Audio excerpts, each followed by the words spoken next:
जी, धन्यवाद रंजना जी। बहुत सुंदर योग की कक्षा आज हुई है। बहुत सुंदर कार्यक्रम आज का चल रहा है। लेकिन मुझे आज एक चीज़ मैं कहना चाह रहा था, इसलिए मैंने कल ग्रुप में भी डाला था कि हम योग का जो सत्र रहेगा, उसके बाद हम थोड़ा-सा समय निकाल कर के अपनी संवेदनाएँ व्यक्त करेंगे। मैं इतनी बात कहने से पहले हमारे जो आज के मुख्य वक्ता हैं, उनसे भी मैं 2 मिनट का समय लेना चाहूँगा और हमें जिस चीज़ पर हमें आज थोड़ा-सा समय निकाल के ज़रा-सी विचार करना है, और ये है कि जो कल घटना जम्मू कश्मीर में हुई है, वो हृदय विदारक है। उसमें हमारी संवेदनाएँ उन परिवारों के साथ हैं, जिन्होंने अपनी ज़िंदगी खोई, और जिस तरह से वो घटना हुई है, उसके प्रति कल के वक्ता जो हमारी थी, कल की मुख्य वक्ता जो थी, उन्होंने भी कल ही सवेरे की कक्षा में इस बात पर ज़िक्र किया था और ये आज घटना प्रत्यक्ष हो गई है और इसके प्रति पूरा देश स्तब्ध है। केवल देश ही नहीं, पूरी दुनिया के लोग इस तरह से स्तब्ध हैं कि कैसे ये घटना हुई है, जिस तरह से ये घटना हुई है, तो हमारे लिए बिल्कुल रोंगटे खड़े करने के लिए हमें अपने सब जो चीज़ें हैं, उसके प्रति हमें और ज़्यादा सजग होने की आवश्यकता के साथ ही हम आज 2 मिनट का समय लेके जो 27 लोगों की हत्या कल हुई है, उनके प्रति अपनी श्रद्धांजलि कह देंगे, उनके प्रति संवेदना कह देंगे, उनके प्रति परिवारों के प्रति संवेदना को रखते हुए हम 2 मिनट का मौन हम रखेंगे, उसके बाद हम आज के कार्यक्रम की शुरुआत करें। मेरा अनुरोध है कि सब लोग 2 मिनट के लिए मौन रहें और अपने दिल से, अपने मन से इस तरह की चीज़ों के प्रति जो घटना हुई है, उसके प्रति संवेदना अपनी व्यक्त करें। 2 मिनट के मौन के बाद हम फिर से अपनी बात को चालू रखेंगे। जी।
हाँ जी, ओम शांति, ओम शांति, ओम शांति।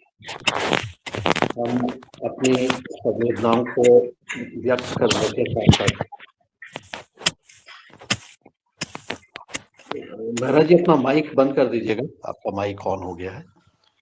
अ, मन को व्यक्त करने के साथ-साथ जो हम कल चर्चा कर रहे थे, उसको आने वाले दिनों पर निश्चित रूप से चर्चा जारी रहेगी। हमारे देश के मुखिया ने कल की घटना में बिल्कुल स्पष्ट कह दिया है कि किसी को नहीं छोड़ेंगे और इसका चीज़ का के प्रति जो भी उनके विचार थे, उन्होंने सोशल मीडिया में भी डाले हैं। लेकिन मुझे लगता है कि केवल एक व्यक्ति के भरोसे हमें ऐसी चीज़ें नहीं छोड़नी है, क्योंकि ये जो पुनरावृत्ति हमारी कई बार होते जा रही है और कई समय से चलती जा रही है, इसके प्रति हमें जागरूक रहना है, सजग रहना है और इस चीज़ पर विचार करना है। जो हमने कल बात कही थी, कल जो चर्चा हुई थी, उसी की चीज़ को हमें बहुत ध्यानपूर्वक समझना है कि ये कब तक के जात-पात में बँटे रहेंगे, कब तक के ऊँच-नीच में बँटे रहेंगे, कब तक ये कार्य ऐसे ही चलता रहेगा और इस तरह से आगे भी आप करते ही रहेंगे। तो इसके प्रति आने वाले दिनों पर निश्चित रूप से सप्ताह में 1 दिन केवल इन विषयों पर जो कल की हमारी बात हुई थी, उसकी शुरुआत होते ही रहेगी। और अब मैं अनुरोध करता हूँ कि आज के हमारे मुख्य वक्ता श्री नरेश चंद मेहरा जी, नरेश मेहरा जी, नरेंद्र मेहरा जी, जो कि नैनीताल जनपद से हैं। उनसे अनुरोध होगा कि वो अपने प्राकृतिक और जैविक खेती के जो अनुभव है, उसको साझा करें। मेहरा जी जिस जनपद से आते हैं, मैं भी उसी जनपद का रहने वाला हूँ। तो मेरा इस जनपद के प्रति विशेष मेरी लगाव है, क्योंकि जिस जहाँ हमारा बचपन बीता, वहाँ के लोग अगर आगे प्रगति कर रहे हैं, तो निश्चित रूप से अपने दिल में भी कुछ उत्साह रहता है, उमंग रहता है। और मेहरा जी जिस जगह से आते हैं, शायद हल्द्वानी उनकी जगह है, हल्द्वानी के पास जिस गाँव से आते हैं, मैं बताना ये चाहता हूँ, हालाँकि विषय हमारा प्राकृतिक खेती का है, कि पिछले वर्ष भी वहाँ पर उपद्रवियों ने बहुत तांडव मचाया था।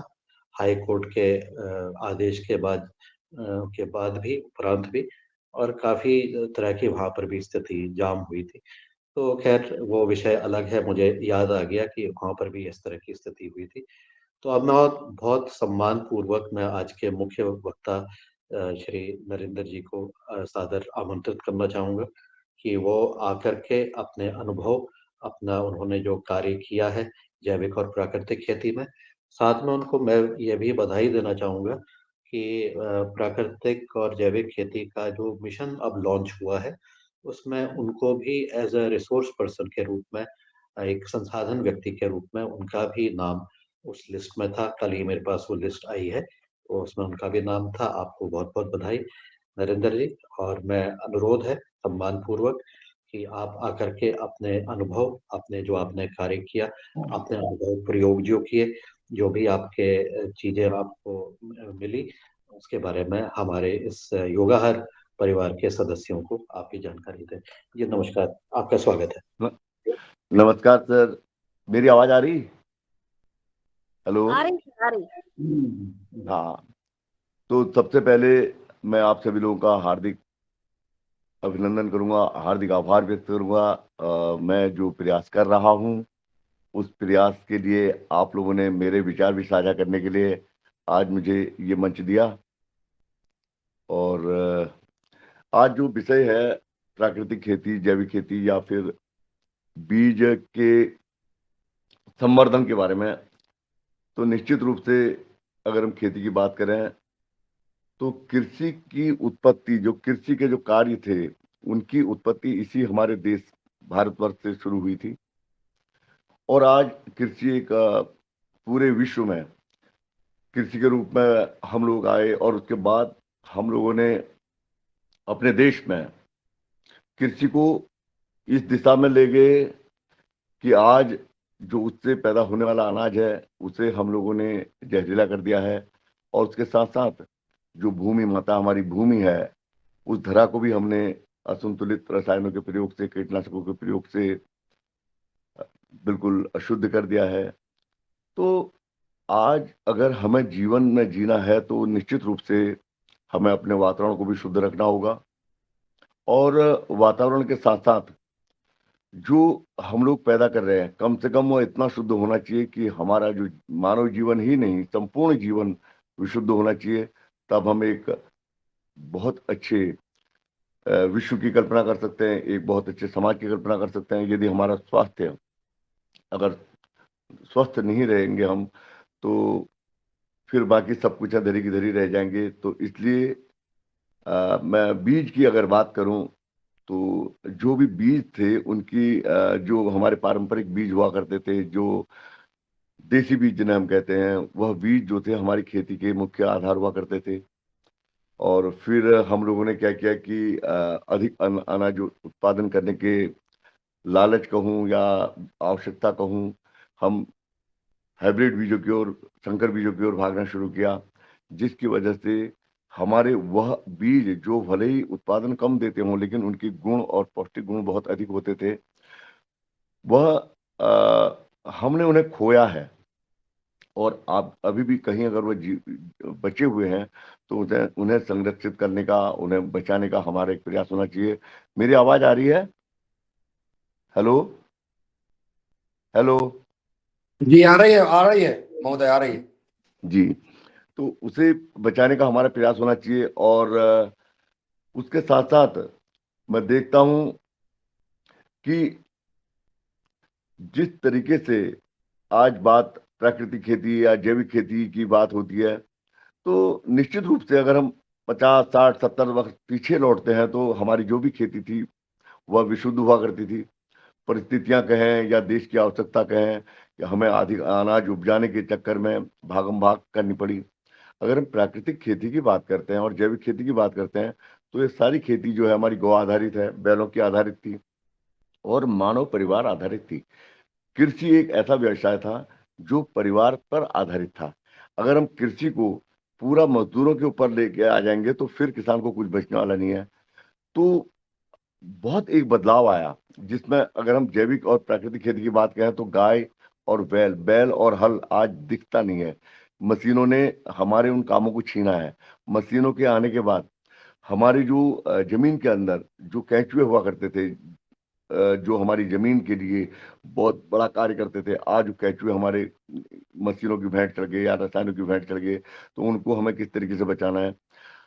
तो ये एक बहुत बड़ी जिम्मेदारी एक किसान की नहीं बल्कि एक बहुत बड़ी चिंतन का विषय है। इसमें वैज्ञानिकों का भी सहयोग चाहिए, इसमें किसान का भी सहयोग चाहिए।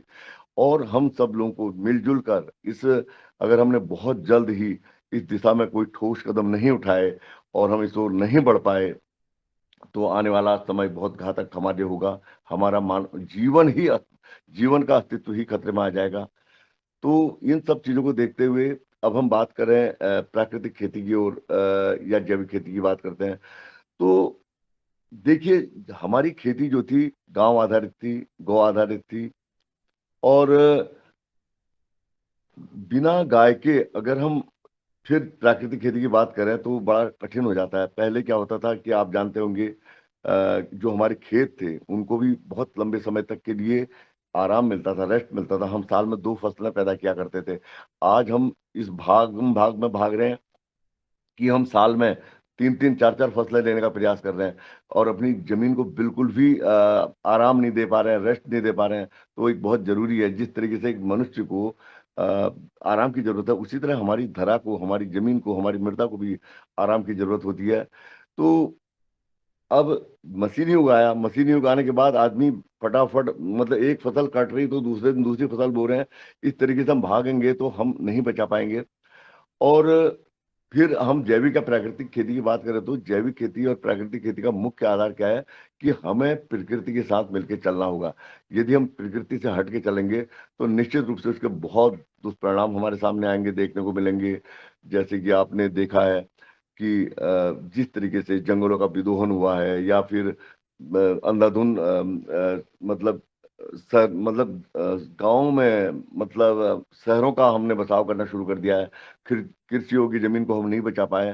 तो इस तरीके से हमें सबसे पहले उस दिशा में जाने के लिए प्रकृति के साथ मिलकर, प्रकृति के जो बनाए हुए नियम है उनके साथ चलकर उस तरफ को बढ़ना होगा। लेकिन अब एकदम से हम उसी तरीके से प्राकृतिक खेती की ओर इसलिए नहीं आ पाएंगे क्योंकि तब के वक्त में और आज के वक्त में बहुत परिवर्तन आ चुका है। मैं देखता हूँ आज आज से 60 वर्ष पहले अगर हम जाते हैं तो निश्चित रूप से आज का क्लाइमेट या आज का जो ये क्लाइमेट था उसमें और आज में बड़ा फर्क आया है। तो यह भी एक बहुत बड़ा चैलेंज है। आज हमारी कई फसलें जो हैं, ये जो हमारा क्लाइमेट चेंज आने की वजह से, तापक्रम बढ़ने की वजह से कई फसलें हमारी नहीं उग पा रही हैं। कई बीज हमारे पास ऐसे हैं जो इस क्लाइमेट को नहीं बर्दाश्त कर पा रहे हैं। तो इसलिए हमें अब उन बीजों की ओर भी जाना है, उन बीजों को भी तैयार करना है जिन जो बीज हमारे पारंपरिक होते थे, परंपरागत होते थे, वह भी कठिन से कठिन परिस्थितियों में तक भी पैदा किए जा सकते थे। और आज हम देखते हैं कि एक बहुत बड़ी जिम्मेदारी और हमारे ऊपर है। मैं देख रहा हूं कि इस दिशा में हमारे देश के माननीय प्रधानमंत्री जी बहुत चिंतित हैं, और भी कई लोग, कई वैज्ञानिक हैं और कई चिंतक हैं, मनीषी हैं, सब चिंता में हैं कि किस तरीके से हमें इस दिशा में बढ़ना होगा। अब बात हम प्राकृतिक खेती का है या जैविक खेती का है, तो मैं इन दोनों से हटकर एक नई चीज को लाना चाहूंगा। दोनों चीजों को करने के लिए एक बहुत बड़ी चुनौती है, और उस चुनौती को हमारी युवा पीढ़ी ने आकर संभालना है, क्योंकि आने वाले समय में यदि हम अपनी जमीनों को नहीं बचा पाएंगे, या हमारी बची हुई जो जमीनें होंगी, उन जमीनों को हमारे युवा, जो आज हमारे युवा हैं, कल वो किसान होंगे, उन्होंने इस देश को संभालना है। उनके ऊपर बहुत बड़ी जिम्मेदारी आने वाली है। तो हम देखते थे बहुत बड़ा अंतर पहले, पूरी देखिए, खेती बैलों से होती थी, गाय हम हर किसान के आंगन में होती थी, और गोबर हमारा मुख्य आधार होता था। आज यह सब चीजें अगर खत्म होने को जा रही हैं, तो वह भी एक बहुत बड़ा एक प्रश्न चिन्ह है। आज मैं देखता हूँ कई जगहों में हम देखते हैं कि जो हमारी गौ माताएं हैं वह सड़कों पे घूमती हैं। लोग उन्हें बेसहारा कहने के बजाय आवारा कहना शुरू कर देते हैं, आवारा पशु कहते हैं। लेकिन वो आवारा वो पशु नहीं है, आवारा उनको बनाया गया है। मतलब हमारे उन लोगों ने उनके दूध को, उनका इस्तेमाल करके, और उनको ऐसी स्थिति में छोड़ दिया है कि वो सड़कों में आ गई हैं। सड़कों के आने के बाद वह फिर दूसरे किसानों के खेतों में जाती हैं और नुकसान करती हैं। तो हमें गाय के संरक्षण की दिशा में भी काम करना होगा, हमें अपने बीजों के संरक्षण की दिशा में काम करना होगा। हमें पर्यावरण की दिशा में हमें जल को बचाना है। जल हमें इस तरीके से कार्य करने हैं जिससे हमारा जल भी बचे और हमारे कृषि कार्य भी हों। अब इन सब चीजों को देखते हुए मैं एक दूसरी दिशा में जाना चाहूंगा, जिसे मैं जहर मुक्त खेती कहता हूँ। जहर मुक्त खेती का मेरा मतलब है मेरे खेतों में भी जहर न पहुंचे, यानी कि रासायनिक खादें न जाएं मेरे खेतों में, किसी किस्म की कीटनाशक न पहुंचे। और इस तरीके से हम अपने इस धरा को, अपनी इस मृदा को इस तरीके से उसको संयोजें कि उसमें किसी किस्म का कोई जहर न पहुंचे, और उससे उत्पन्न होने वाला जो अनाज होगा वो अनाज हमारे उन उपभोक्ताओं तक जाए, और हमारी भोजन की थाली भी शुद्ध होनी चाहिए, हमारी अनाज पैदा करने वाली धरा भी शुद्ध होना चाहिए। इस दिशा में काम करने के लिए बहुत बड़ी चुनौती आज है, और कई लोग इस चुनौती को स्वीकार करते हुए आगे बढ़ रहे हैं। और मैं देखता हूँ कि जैसे आज हम लोग हमसे सवाल पूछते हैं कि अगर आप प्राकृतिक खेती कर रहे हैं या फिर आप जैविक खेती कर रहे हैं, तो आप किस तरीके से इस दिशा में कार्य कर रहे हैं, कैसे आप इन चैलेंज को स्वीकार कर रहे हैं। तो हम लोग क्या करते हैं कि हर घर में हमारा एक लक्ष्य होता है कि कम से कम हर किसान के घर में नीम का एक पेड़ होना चाहिए, और हर किसान के घर में गौ माता होनी चाहिए। और जब गौ माता और नीम का वृक्ष हम लोगों के पास होगा, तो हम स्वतः ही अपने वनस्पतियों के माध्यम से कुछ ऐसी मतलब उर्वरक, हम उर्वरक भी बना सकते हैं। हम कीट रोधक तत्व, जो हमारे उनको अर्क कहते हैं, उनको निकाल सकते हैं। नीम, हम लोग क्या करते हैं कि नीम के अर्क को निकाल कर उसमें गोमूत्र मिलाकर उसका लगातार 7वें दिन अगर अपनी फसलों में छिड़काव करते हैं, तो उन अर्कों से क्या होता है कि एक तो हमारे खेतों में लगने वाली जो रोग व्याधियां होती है वो नहीं लगती हैं, और साथ साथ वह जो अर्क हम निकाल कर अपने खेतों में इस्तेमाल करते हैं, उस अर्क से होता क्या है कि हमारे जो पौधे हैं उनको भी पोषण मिलता है। तो इस तरीके से हम लोगों को क्या करना है कि कहीं से भी किसी चीज को खरीद कर नहीं लाना है। जो प्रकृति ने हमें दिया है, हमें उसी में से ढूंढ कर उनका इस्तेमाल अपने खेतों में करना है। और जल संरक्षण की अगर हम बात करें, यदि हम इस तरीके से कार्य करते हैं और हमने अपने खेतों में केंचुओं की संख्या को बढ़ा लिया है, तो केंचुओं की संख्या को अगर हम बढ़ाते हैं, तो हमारी भूमि इतनी स्वस्थ हो जाती है, उसमें वायु संचार भी होना शुरू हो जाता है और उपजाऊ हो जाती है। तो पहले होता क्या था, हम जब रासायनिक खेती इस देश में होती थी, हम देखते थे कि होता क्या था कि जब वर्षा होती थी तो बहुत से खेतों में पानी का भराव हो जाता था, और फिर उसके बाद वो पानी एक प्रकार से बाढ़ के रूप में या किसी तरीके से बहता हुआ निकल जाता था, जमीन के अंदर नहीं जा पाता था। लेकिन जब से हम लोगों ने प्राकृतिक खेती की ओर अपना बढ़ने का प्रयास किया, कम से कम बारिश होने के 2 घंटे के बाद वह सारा का सारा पानी जो होता है हमारी जमीन अवशोषित कर लेती है, हमारी भूमि अवशोषित कर लेती है। वह भी एक प्रकार का हमारा जल संरक्षण ही है। और हमें कुछ ऐसी पद्धतियों का इस्तेमाल करना है, कुछ ऐसी फसलों का उपयोग कर बोना है, कुछ ऐसी प्रजातियों को हमने बोना है जिनमें कम से कम वर्षा का पानी जो सिंचाई की जिनमें कम आवश्यकता पड़े, जो वर्षा आधारित ही हो, इस तरीके से हमें काम करने की जरूरत है। और एक बात और है कि जिस तरीके से आज एक बहुत बड़ा जिम्मेदारी प्राकृतिक खेती के रूप में हमारे वैज्ञानिकों के पास भी चुनौती के रूप में है और हमारे किसानों के लिए भी चुनौती के रूप में है, तो उस चुनौती को स्वीकार करते हुए आज हम एक मिशन की ओर चल पड़े हैं और उस मिशन का नाम है प्राकृतिक खेती मिशन। और मिशन के लिए पूरे देश में कार्यक्रम चल रहा है। उस कार्यक्रम के माध्यम से हमें सर्वप्रथम अपने उन लोगों से मिलना होता है जो हमारे उपभोक्ता होते हैं, जो जिन्हें इस बात का पता नहीं होता कि जिस भोजन को हम ले रहे हैं, जिस सब्जी को हम ले रहे हैं, वो रासायनिक है या प्राकृतिक है। तो हम लोगों को एक जन जागरूकता अभियान चलाने की जरूरत है। हम जा रहे हैं लोगों के पास। कई बार होता क्या है कि कई लोग अधिक उत्पादन के चक्कर में इस दिशा में बढ़ने में थोड़ा सा हिचक रहे हैं, लेकिन अब हम लोग उन्हें समझा रहे हैं कि किस तरीके से हम लोगों ने अगर जीवन हमें जीना है तो निश्चित रूप से हमें इस दिशा में बढ़ना है। धीरे धीरे अब हम लोग लोगों के बीच में जा रहे हैं, उन्हें समझा रहे हैं कि हमें इस तरीके से अपने खेतों को बचाना है, अपने पर्यावरण को बचाना है, अपने जल संसाधनों को बचाना है। और यदि आज हम देर कर जाते हैं या इस दिशा में भटक जाते हैं तो हम लोग बहुत पिछड़ जाएंगे और उसके दुष्परिणाम आने शुरू हो जाएंगे। मैं अपने कई चिकित्सक बंधुओं से मिलता हूं तो उन्हें भी यही कहता हूं कि आप लोग जब दवा का पर्चा लिखते हैं तो उस पर्चे में टॉनिक क्यों लिखते हैं बाजार की, ये टॉनिक खाने से आपको ये फायदा है, दवाइयाँ क्यों लिखते हैं? आप ये लिखिए ना कि आप जैविक खाना शुरू कीजिए, आप जैविक फलों का इस्तेमाल करना शुरू कीजिए। तो इस तरीके से आम आदमी जो जिस उपभोक्ता को इस बारे में बहुत जानकारी नहीं है, कम से कम उसको जानकारी देने की जिम्मेदारी बनती है। आज कई विद्यालयों में हम लोग जाते हैं, ग्रामीण क्षेत्रों के विद्यालयों में जाते हैं, तो हम वहाँ के बच्चों को उनको बहुत अच्छे तरीके से प्राकृतिक खेती के बारे में समझाते हैं, प्रकृति के बारे में समझाते हैं, जल संरक्षण के बारे में समझाते हैं, ताकि वो ग्रामीण परिवेश के बच्चे घर जाकर अपने माता पिता से चर्चा कर सकें कि किस तरीके से हमें जैविक खेती की ओर बढ़ना है। और जब हम शहर के विद्यालयों में इस प्रकार के कार्यक्रमों में जाते हैं तो शहर के लोगों बच्चों को हम ये समझाते हैं कि जिस तरीके से आज आप फास्ट फूड की ओर भाग रहे हैं, चाउमीन खा रहे हैं और मतलब बाजारू चीज़ों को खा रहे हैं, तो इसके बदले में उनको यह समझाते कि आप लोग फलों का इस्तेमाल कीजिए, आप सलाद का इस्तेमाल कीजिए। तो कम से कम वह लोग अपने माता पिता को यह समझा पाए कि जैविक अनाज क्या होता है, जैविक फल क्या होते हैं, जैविक भोजन क्या होता है। तो इस तरीके से बहुत बड़ी एक जिम्मेदारी हम सभी लोगों की बनती है। तो आज समाज का आप लोग देखिए यहाँ पर चिंतित हैं, इस विषय के लिए चिंतित थे, इसीलिए आपने इस विषय पर वार्ता करने का एक प्रयास किया। आज आप और हमारी तरफ बहुत से लोग चिंतित हैं और यह कोई छोटा मोटा काम नहीं है, इसे जन आंदोलन के रूप में हमें लेना होगा।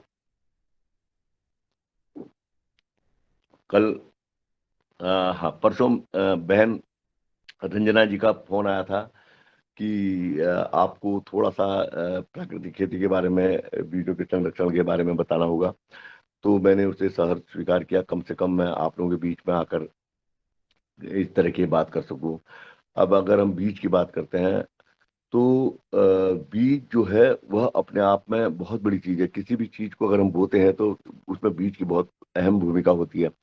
और बीज यदि अ, देशी होगा तो वो बहुत ही शक्तिशाली होता है। देशी बीज की जो अंकुरण क्षमता, जो उसकी अंकुरण क्षमता होती है या जो उसका एक लंबा पीरियड होता है, बहुत लंबे समय तक होता है। जबकि हम लोग आजकल के हिसाब से जो बीज मार्केट में आते हैं या जो हाइब्रिड बीज होते हैं उनकी बहुत कम होती है।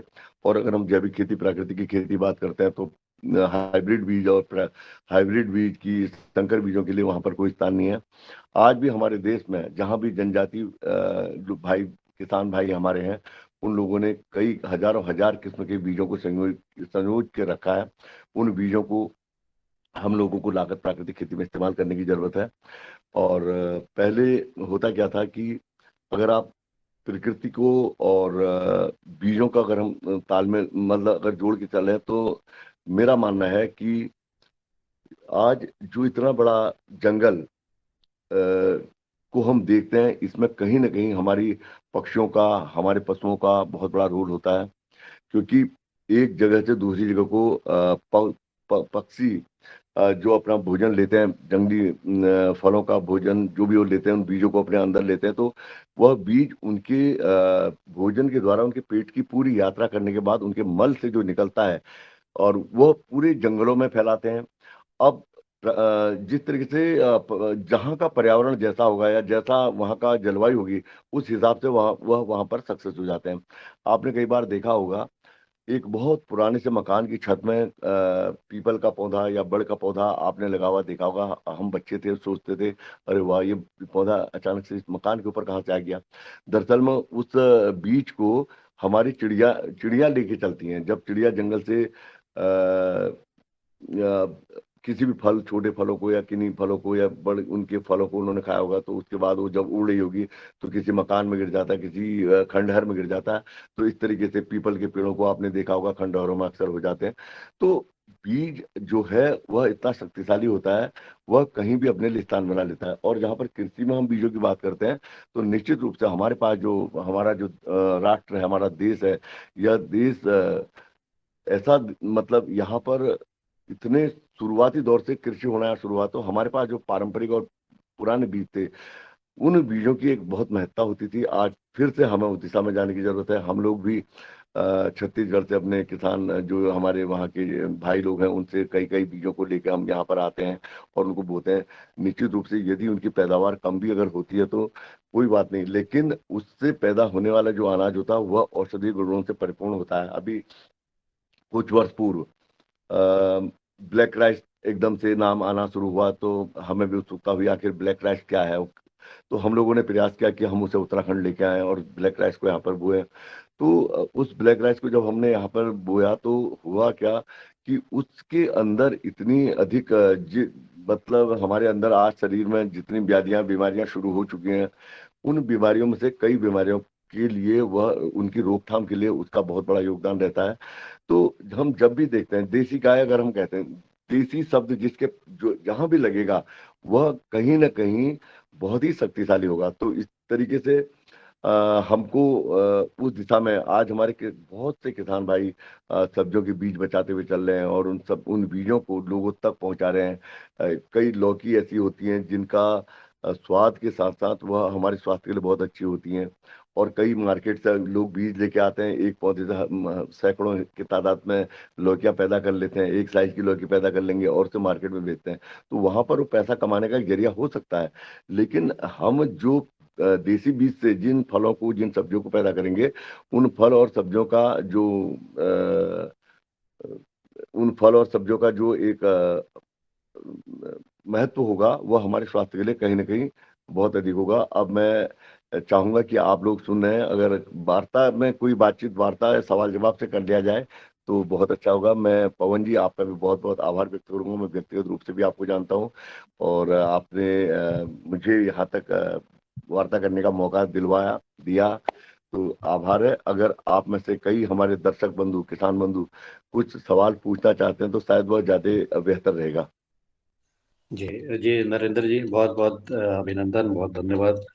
अभी हम एक एक करके प्रश्न लेंगे, लेकिन पहले मेरा भी प्रश्न है कि आपके द्वारा जो जैविक खेती में दो तीन तरह की जो चीजें हैं, प्रमुख जो कार्य हैं, एक जी है कि हमारा जमीन को हम पोषण किस प्रकार से दे रहे हैं और उनके कीटों का प्रबंधन किस प्रकार से कर रहे हैं। इस विषय पर आपके जो अनुभव है उसको आप बताइएगा, क्योंकि आपने जैसा कहा कि मैं अपने खेतों में पेस्टिसाइड नहीं पहुंचे, केमिकल नहीं पहुंचे, इसके लिए हम प्रयास प्रयास कर रहे हैं। जी लेकिन पोषण प्रबंधन और कीट प्रबंधन, कीट और बीमारी प्रबंधन में आपके अनुभव जो होंगे, कुछ फसलों के ऊपर होंगे, हो सकता है टमाटर पर हो सकता है बाकी फसलों पर हो, तो ऐसे कुछ उदाहरण के साथ आप दे देंगे तो हमारे जितने भी साथी है उनको और स्पष्टता आएगी, और फिर हम एक एक करके अनुरोध करेंगे कि वो अपने हैंड रेज करें और आपसे वार्तालाप करें। जी जी, सबसे पहले मैंने गाय, गोमूत्र और नीम की बात कही थी।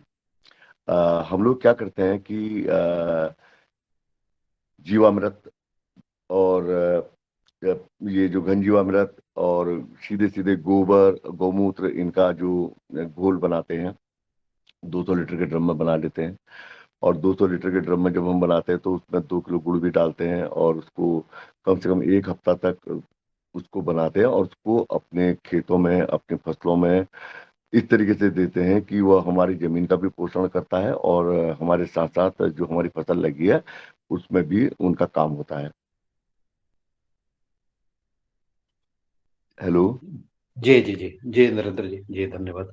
मैं एक तो ये बात स्पष्ट हो गई कि ये इस तरह से हम पोषण का भी और कीट प्रबंधन का भी काम नहीं, कर रहे हैं। कीट प्रबंधन के लिए मैं दूसरा बताऊंगा सर। कीट बताइए। प्रबंधन के लिए क्या है कि हर किसान का, देखिए, ये इसमें कोई नियम या कोई कानून नहीं है प्राकृतिक खेती करने के लिए। कोई भी जगह किसी भी तरीके से कोई भी किसान करे, लेकिन उसका जो परिणाम है वह वहां दिखाई देना चाहिए। अब क्या हुआ कि मैंने जब शुरुआत की तो मेरे पास नीम का पेड़ भी था और देशी गाय भी थी और एक बहुत बड़ा सा तांबे का एक मेरे पास बर्तन था जो हमारे दादा परदादा के जमाने से हमारे घर में रखा हुआ है। कम से कम 30 लीटर से बड़ा ही होगा वो, 40-50 लीटर का एक तांबे का बर्तन है। तो मैं क्या करता हूँ, सुबह अपने जो बगीचा है उसमें घूमता हूँ, जो भी लकड़ियां टहनियां गिरी रहती हैं बगीचे में उनको एकत्र करके एक मैंने चूल्हा बना रखा है। उस चूल्हे में मैं क्या करता हूँ कि 5-1 किलो नीम की पत्तियों को तोड़ लेता हूँ। 5-1 किलो नीम की पत्तियां तोड़ने के बाद फिर उसमें जो मेरे बगीचे में कुछ बेल गिरी हुई होती है उन बेलों को भी मैं उठा के उसमें डाल लेता हूँ। और यहाँ पर तेज पत्ता का भी एक वृक्ष है, तेज पत्ता का भी बहुत बढ़िया असर, जो मैंने अपने हिसाब से जो मैं कर रहा हूँ, उन पत्तों को भी मैं उस भगोने में डालने के बाद उसको अपने उन्हीं लकड़ियों में जो बगीचे से बीन के लाता हूँ उसमें उनको उबाल लेता हूँ। नीम की पत्तियां भी उसमें होती हैं। उबालने के बाद जब उसका अर्क निकल जाता है तो उस अर्क को मैंने अपने हिसाब से बना रखा है। जैसे एक 15 लीटर की टैंकी होती है, स्प्रे टैंकी होती है, उसमें 12 लीटर उसमें पानी होता है। 2 लीटर में इस अर्क को मिला देता हूँ और इस अर्क में मैं बताना भूल गया कि मैं इसमें कपूर भी मिलाता हूँ, पूजा वाला कपूर। इन सब का जो अर्क मैं अपने उस 15 लीटर की टैंकी में डालता हूँ तो उसमें 1 लीटर गोमूत्र भी मिलाता हूँ, चाहे वो पुराना गोमूत्र हो चाहे वो ताजा गोमूत्र है। अब उसको, फसल आपने सब्जियों वाली बात की, सब्जी से ही मतलब नहीं है, कोई भी फसल हमारे खेत में अगर है तो अगर वो फसल छोटी है तो उसमें गोमूत्र की मात्रा कुछ कम कर लेते हैं। अगर फसल बड़ी हो जाती है, मैच्योर हो जाती है, प्रौढ़ हो जाती है, तो उसमें गोमूत्र की मात्रा बढ़ा लेते हैं।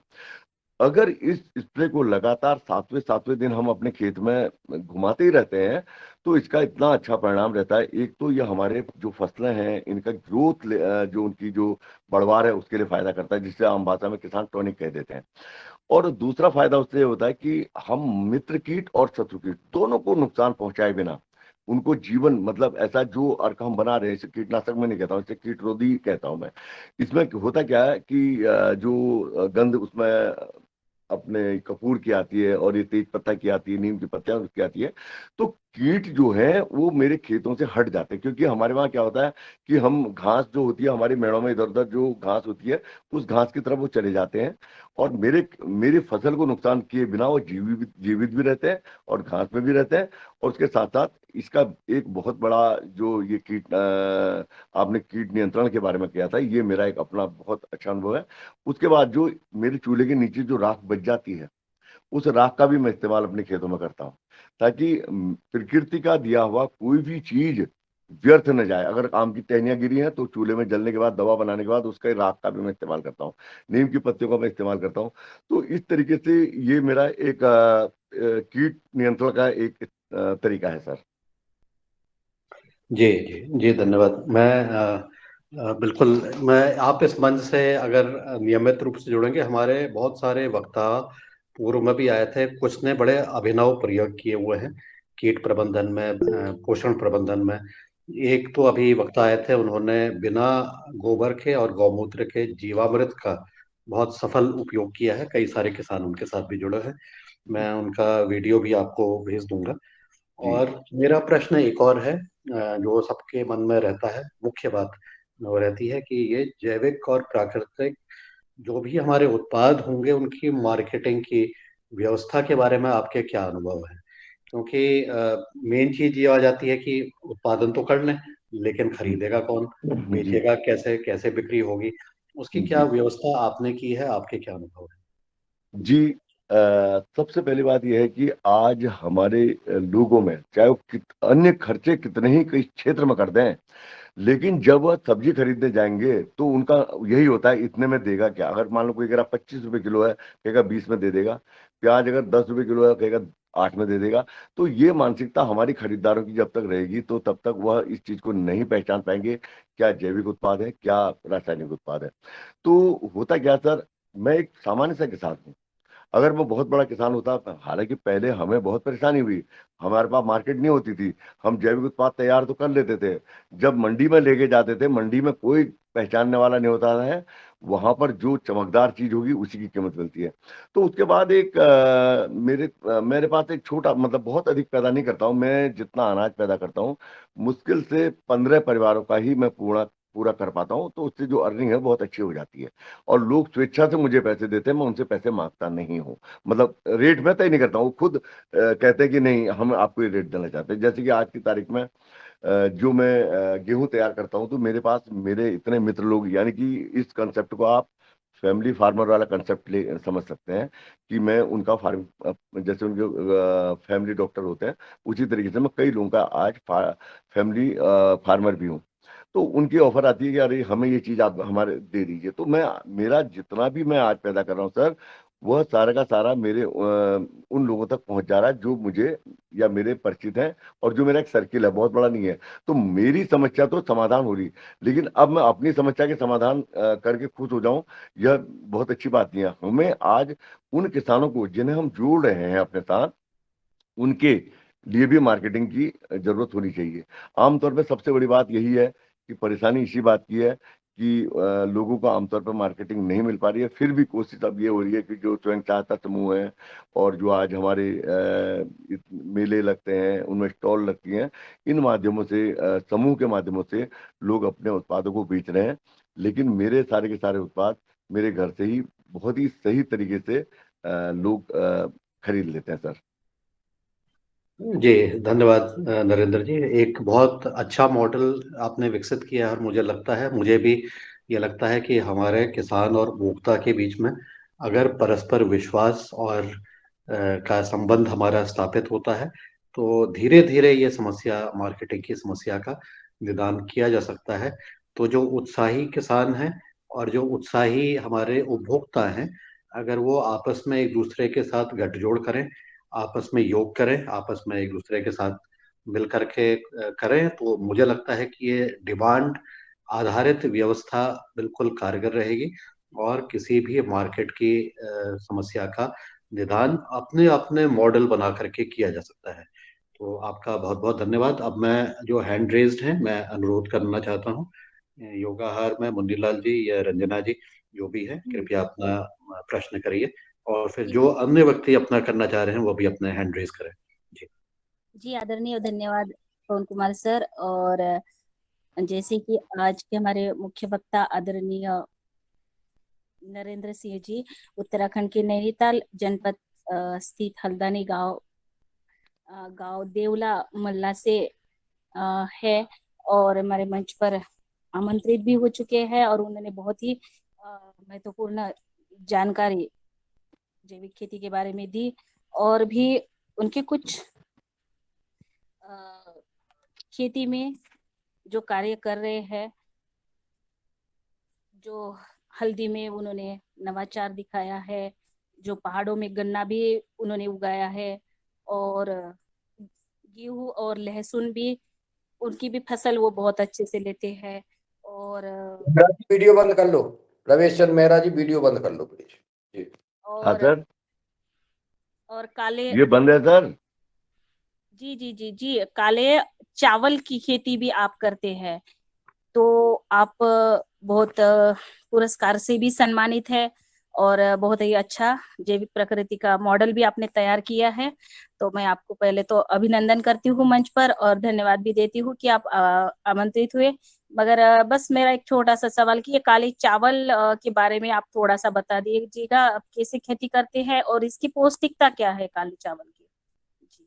जी, शुरुआती दौर में 2019 के आसपास हमने शौक, मतलब एक उत्सुकतावश इसको यहाँ पर लाए। हमारा प्रयास ये था, इसमें एक तो पानी की बहुत कम खपत होती है। अगर हमारे पर्वतीय क्षेत्र के किसान इसे बोना चाहते, तो उनके लिए बहुत अच्छा होता है, क्योंकि इसे बहुत अधिक पानी की जरूरत नहीं होती है। दूसरा, इसका टाइम पीरियड बहुत कम होता है। यह 100 दिन के अंदर अंदर ये धान पैदा हो जाता है। और इसका जो अ, यानी कि इसमें जो औषधि इसके गुण हैं वो बहुत अच्छे हैं। हमारे बीपी, शुगर और कई कई रोगों के लिए, मैं दवा तो इसे नहीं कहूंगा, लेकिन उनको इसका इस्तेमाल करने से कई कई हद तक लोगों को फायदे होते हैं। तो तो यह जो काला राइस था, यहाँ पर हम लगातार 3-4 साल तक बोते रहे। लेकिन मेरे से कुछ लोगों ने तो इसे मेरे घर आके खरीदना शुरू कर लिया था।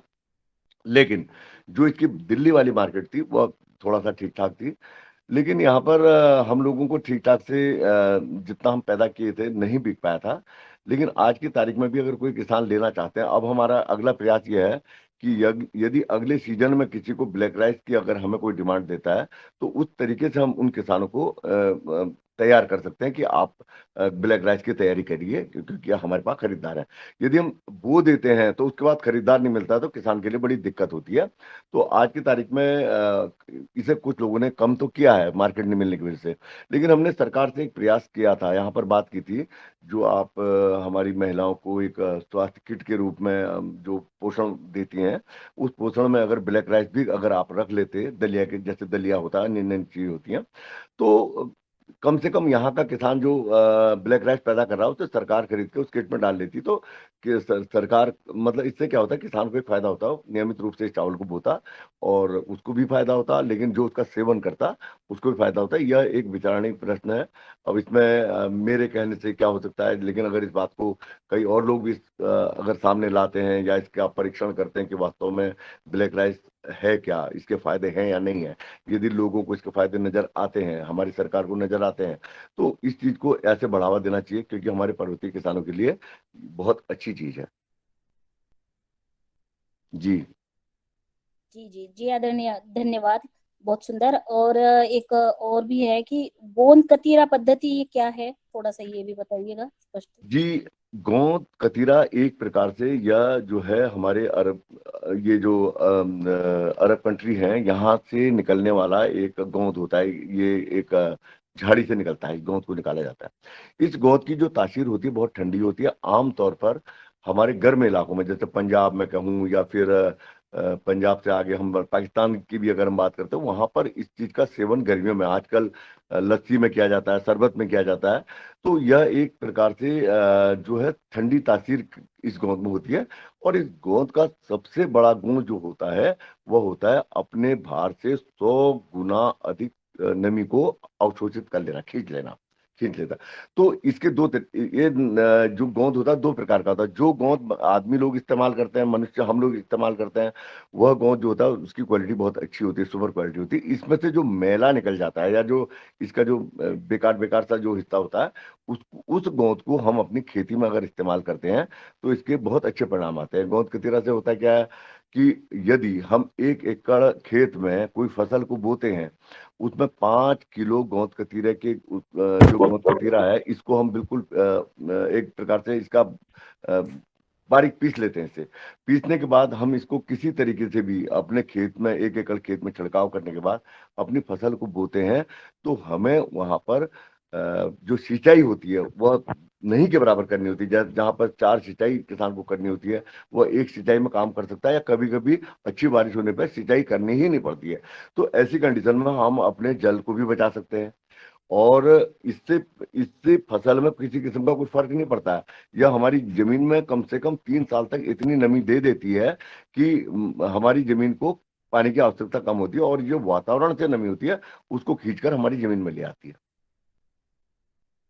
हेलो जी, आवाज, हेलो। हाँ जी जी जी। हाँ, आप तक आइए और इसमें कुछ बताना है? जी जी जी आदरणीय, बहुत सुंदर। अब तो एक प्रश्न था कि मार्केटिंग का, तो आदरणीय पवन कुमार सर ने पूछ लिया है, तो मेरे तो प्रश्न समाप्त हुए। जी धन्यवाद। जी, आप आज सभी लोगों का आभार और धन्यवाद कि मतलब एक हालांकि बहुत जल्दबाजी में जो भी रहा, मैं बहुत अच्छी तरीके से आप लोगों को नहीं समझा पाया हूँगा, लेकिन उसके बावजूद भी एक हमारी शुरुआत हो चुकी है कि एक अच्छी दिशा में बढ़ने के लिए आप लोगों ने ये मुझे मंच दिया, मेरे को बात करने जी का जी मौका दिया। मेरे जी हाँ नरेंद्र जी, मैं अभी थोड़ा सा बातचीत और करेंगे। ऐसा लग रहा है प्रश्न नहीं है, लेकिन हमारे साथी मुझे लगता है कि पूरे गहन सोच में डूबे हुए हैं और आपकी एक एक बात को उन्होंने आत्मसात करने का प्रयास किया है। और इसी क्रम में डॉक्टर रोशनलाल राउत, जो कि केवीके के प्रमुख हैं जी छिंदवाड़ा के, वो उनका प्रश्न है, मैं उनको अनुरोध करता हूँ। जी उसके जी बाद बाकी हम भी इसमें। जी ये रोशनलाल जी। बहुत बहुत धन्यवाद। आदरणीय आज के मुख्य अतिथि जी का बहुत बहुत अभिनंदन। आप निश्चित रूप से बहुत बढ़िया काम कर रहे हैं और पहाड़ों में जहाँ खेती बहुत दुरूह होती है, वहाँ पे प्राकृतिक खेती करना वो एक अपने आप में बहुत दुरूह कार्य है, जो आप बहुत सफलतापूर्वक कर रहे हैं। मुझे ये जो जैसे गोंद ककड़ा आपने बताया, तो ये क्या सामान्य गोंद से कुछ अलग होता है?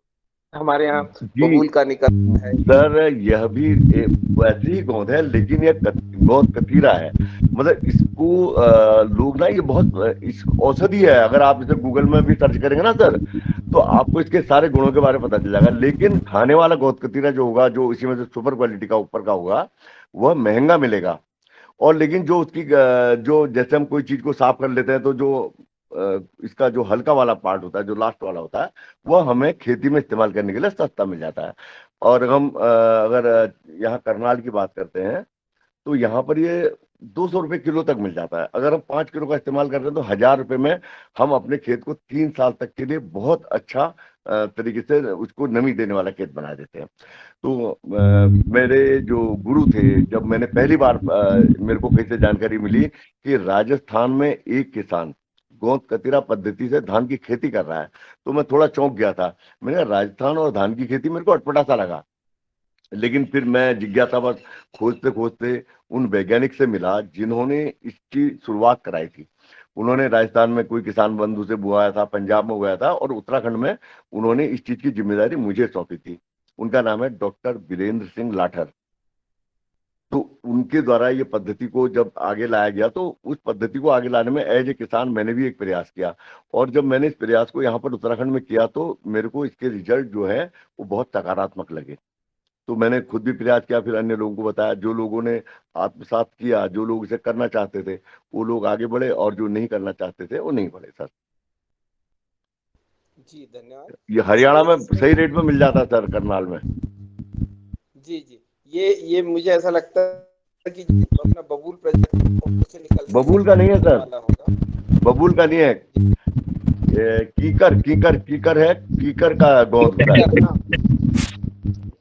जी जी जी, प्रजाति वही, मतलब बबूल के ही मतलब होता है। वो जो प्रजाति है, और अगर संभवतया होगा तो मैं सर को लाटर साहब का ही नंबर दे दूंगा। जी जी, बहुत बहुत बढ़िया। इसको एक दिन आने वाले दिनों में, हेलो, जी आने जी वाले दिनों में जी, रोशनलाल जी, वो आवाज गूंज रही थी। जी, मेरे शायद माइक ऑन रह गया है फिर से, वो मैंने प्रश्न। माइक बंद करना सर। दादू आप भी बंद कर दीजिए, दादू। हेलो। मेहरा जी, माइक बंद कर दीजिए मेहरा जी। जी जी जी सर।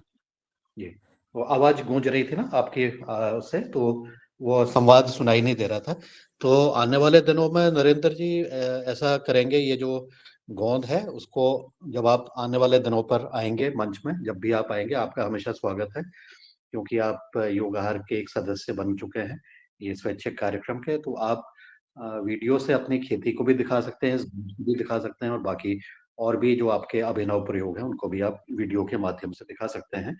तो रमेशन मेहरा जी का आपका हैंड रेज्ड है, मैं आपसे ही अनुरोध करता हूं कि आप भी अपने प्रश्न करें। जी मेहरा जी। जी ओम।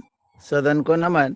आज की हमारी योग कक्षा बहुत अच्छी रही और जो चर्चा चल रही है ये भी बहुत अच्छी चर्चा चल रही है। और इसमें जैसे गोंद की जो चीज़ आई है तो हमें एक नई दृष्टि मिली है, क्योंकि अभी तक हमारे मंच पर कभी इस संबंध में चर्चा नहीं हुई है। तो ये भी एक अच्छी बात है। इसको जहाँ भी हो सकते उसके प्रयोग जो हुए हैं उसको और लोगों से सुनने को मिलेगा। सर, मेरा आपसे प्रश्न ये है, जैसे आपने अभी कहा था कि विभिन्न तरह के जो पत्तियां हैं उनसे हम फसलों को पोषक दे सकते हैं। सबसे बड़ी बात जी मतलब सर फसल को पोषक देने की आ रही है कि हम उसके पोषण की पूर्ति कैसे करें। हमने तो इस संबंध में आपके कुछ और प्रयोग हो तो कृपया बताएं कि फसल में पोषण की जो पौधों को जिन चीज़ों की ज़रूरत होती है उसकी पूर्ति कैसे हो। जी हो।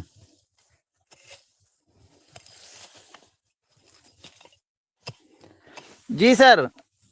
सर मेरी जी जी आवाज तो आ रही है। वो जी नरेंद्र जी अपनी बात कहेंगे, उनका माइक अभी ऑफ है। जी जी जी उनका माइक ऑफ है। नरेंद्र जी मेरी आवाज आ रही है?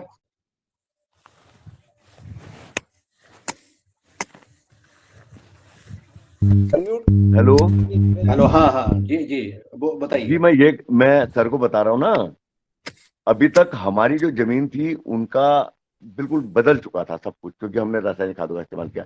लेकिन वो पोषण की जहां तक बात कर रहे हैं, पोषण देने के कई तरीके हैं। देखिए, हमने जो शुरुआत की थी वो हमने जी वेस्ट डिकम्पोजर से की थी सर।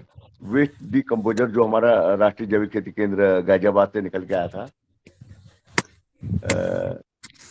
डॉक्टर किशन चंद्रा जी द्वारा, आज वो हमारे बीच में नहीं है, बहुत दुख होता है।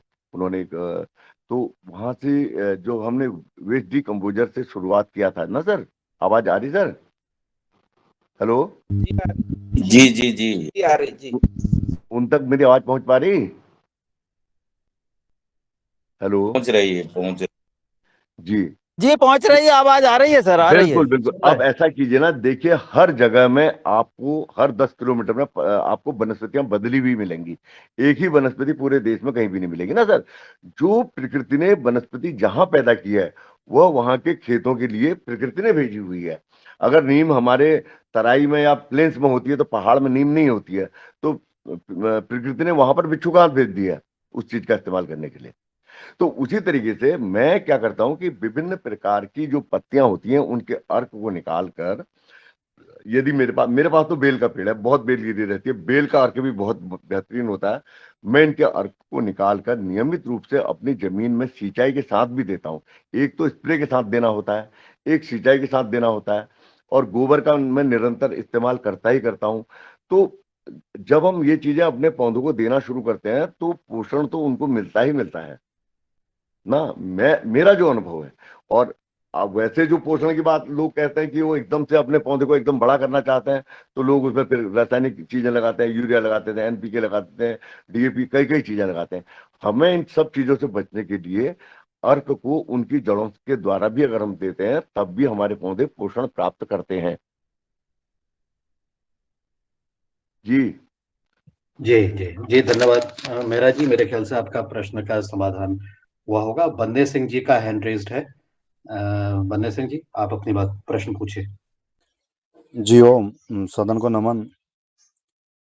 नमन मुख्य अतिथि जी से मेरा निवेदन है कि जैसे देसी कीकर का जो गोंद होता था वो यूँ मान के चलो कि 20 से 25 साल पहले मैं जब छोटा था तो मैं जंगल में गाय या भैंस चराने जाता था, तो वहाँ से मैं एकत्रीकरण करके लाता था। और उस जी समय मेरे गांव के बड़े बुजुर्ग जो भी लोग थे वो उसको धातु रोग या शरीर संबंधी कोई रोग होते थे तो मई के महीने में सभी लोग उसका 100 ग्राम, 200 ग्राम, 400 ग्राम या अधिकतम 500 ग्राम सभी लोग उसका उपयोग करते थे। जी तो क्या वो देसी कीकर का ही वो जो आप बता रहे, क्या नाम उनका? बिल्कुल वही है, वही बिल्कुल आपने सही बात कही। इसको वहां पर इस्तेमाल करते हैं और ये हमारे लिए गर्मियों में, ये शीतल पेय में भी इसका इस्तेमाल होता है, शरबत में भी इसका इस्तेमाल होता है। और ये वही कीकर का गोंद है। लेकिन अब इसमें लोगों ने क्या किया ना, जो इसका बहुत अच्छा शुद्ध वाला है उसको खाने में इस्तेमाल कर लेते हैं।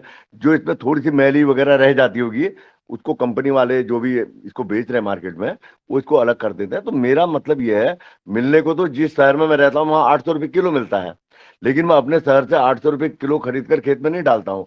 मैं करनाल से मंगवाता हूँ और वहां ये 200 रुपये किलो में मिल जाता है, क्योंकि हमें तो खेत में डालने के लिए बहुत शुद्ध कंच की तरह तो डालना नहीं है। उसका मतलब अगर मैला है जिसको जानवरों को दिया जाता है या जिसको, तो उसका असर तो वही रहेगा ना। लेकिन सस्ता अगर लेना है तो इसको मार्केट में सस्ता भी मिल जाता है, कहने का मतलब है। लेकिन जो आप कह रहे हैं वही है, वही बिल्कुल वही चीज है ये, और इसको आप खेती में भी इस्तेमाल कर किसानों को सकते हैं। खरीदने की क्या आवश्यकता, अपने पास सभी जंगल में अपने आसपास ही मिल जाते हैं देसी नहीं, कीकर, हमारे वहाँ वहां नहीं वो होता सर, खरीदने की जहां मैं आवश्यकता। रहता हूँ ना वहां ही होती, जी ये होती है राजस्थान की तरफ को होगी या पाकिस्तान की तरफ को, या जो गर्म इलाके हैं हमारे, वहां पर इसके जी। पौधे मिलते हैं। हमारे जहां हम रहते हैं वहां इसके पौधे नहीं होते हैं। इस और गर्मियों में गोंद 3 जाड़ों से पैदा होता है, एक तो खेर की लकड़ी से, एक गराड़ बिल्कुल, अगर और आप एक इसको ना, कीकर। अगर आप इसके कंकरी को पानी में डाल देंगे तो जेल जेल की तरह बन जाता होगा। जेल की तरह बन जाता है। जी बिल्कुल बिल्कुल बिल्कुल। बिल्कुल, ये वही है सर। अगर आपको जी उपलब्ध है तो आप इसका इस्तेमाल अपनी क्यारियों में करके देखिए ना। जी जी जी। जैसे हम मनुष्य को पिला के कर रहे हैं, उसके स्वास्थ्य के लिए कर रहे हैं, आप अपने वृक्ष को या अपने पौधों को पिलाकर या किसी तरीके से इस्तेमाल कीजिए। आप 10 पौधों में इस्तेमाल कीजिए, अगर आपको रिजल्ट अच्छा लगेगा तो फिर ये और अच्छी बात हो जाएगी, और रिजल्ट तो अच्छा होना ही होना है। अभी एक मेरे परिवार में एक अंकल जी है, वो रोज गाय चराने जाते, तो रोज कम से कम 100-200 ग्राम या आधा किलो करीबन रोज एकत्रीकरण करके लाते हैं वो, और किराना अभी की भी, दुकान में बेचते हैं। जी अभी अभी भी भी। कर लाते हैं। जी ये तो बहुत ही अच्छी बात है, वो एकत्र करें।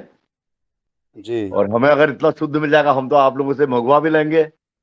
जी बिल्कुल, मैं उनके पूछता हूँ, फिर आपको बताता अगर हूँ वो नंबर एकत्र लेकर करके के। हमें दे सकते हैं ना, तो हम जी तो इसे जी उनसे ले लेंगे, हमें तो मार्केट से लेना ही होता है। जी आदरणीय, जी आदरणीय। जी। जी बहुत धन्यवाद। आपसे मिलके बड़ी खुशी हुई कि कम से कम मुझे ये तो पता चला कि हमारे राजस्थान के किसान बंधु, आप राजस्थान से है ना?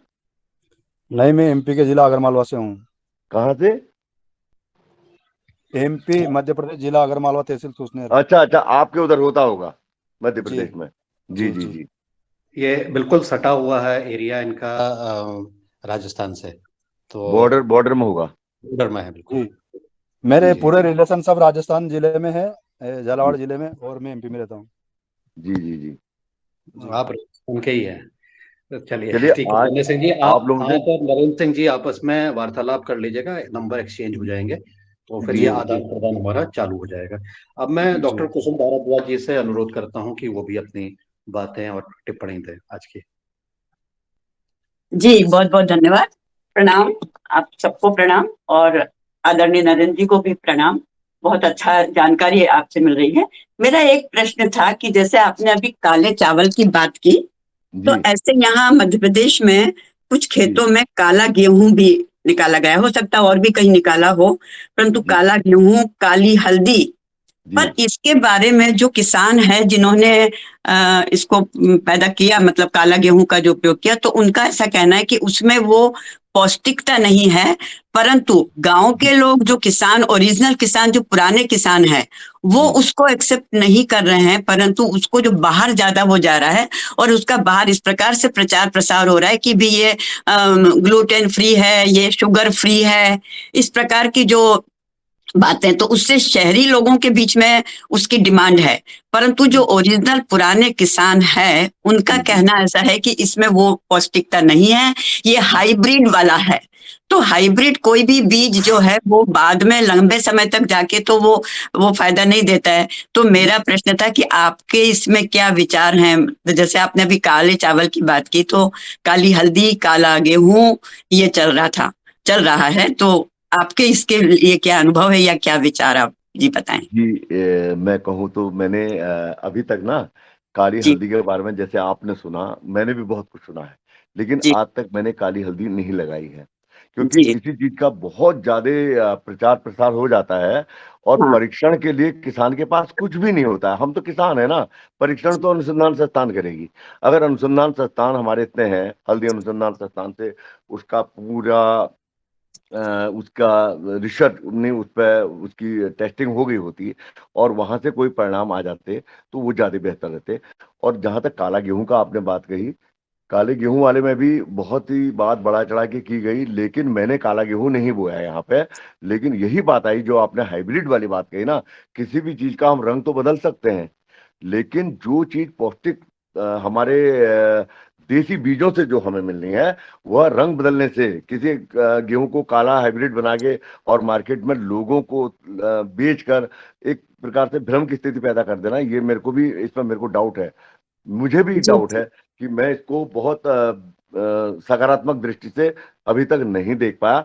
हाँ, मैं ब्लैक राइस इसलिए कहूंगा, ब्लैक राइस जो है ये जो हमारा छत्तीसगढ़ का इलाका है वहां पर बहुत लंबे समय से बोया जा रहा था, और ब्लैक राइस की में लोगों ने उनका मानना है, क्योंकि वो जो बीज है बिल्कुल देसी बीज है वो ब्लैक राइस का, तो उसका असर जिन लोगों ने उसका इस्तेमाल महीने 2 महीने तक किया उनको लगा।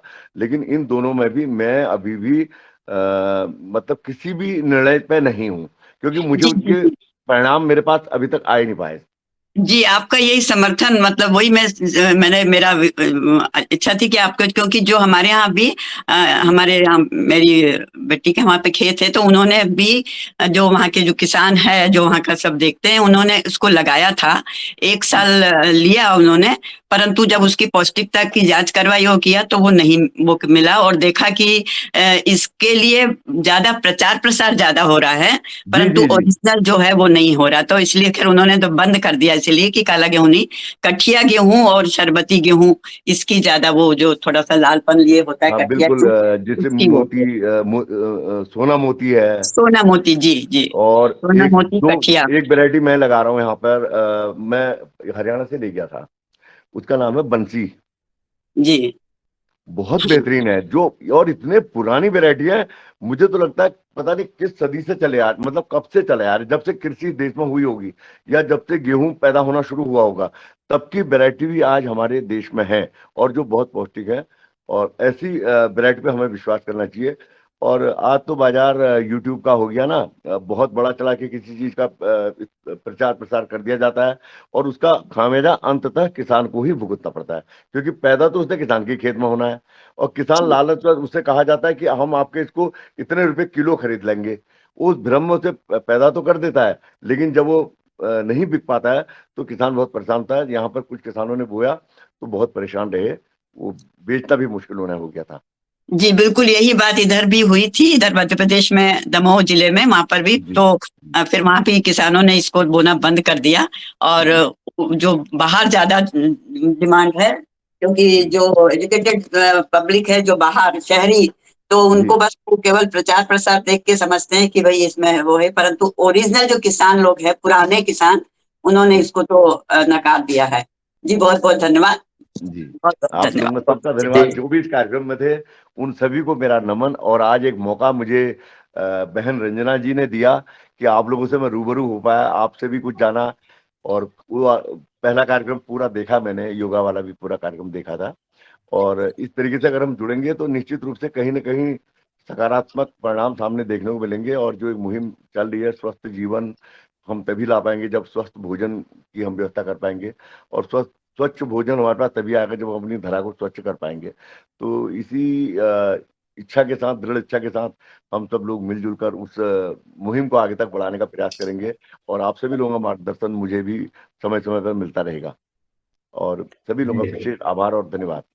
जी जी, धन्यवाद नरेंद्र जी। मैं आपको भी धन्यवाद देना चाहूंगा, और मैं अंतिम धन्यवाद देने के लिए मैं मुन्नीलाल जी को अनुरोध करना चाहूंगा, या रंजना जी जो भी है, आप आकर के आज के जो कार्यक्रम हमारे हुए हैं उसमें धन्यवाद ज्ञापन करके कार्यक्रम को समाप्ति की तरफ भी ले जाएं।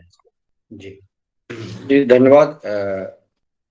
और आज आदरणीय रंजना बहन जी ने योग कराया, और बड़े सुंदर तरीके से योग कराया, और हम सबको योग के लाभ करने की विधि और उसमें सावधानी बताएं।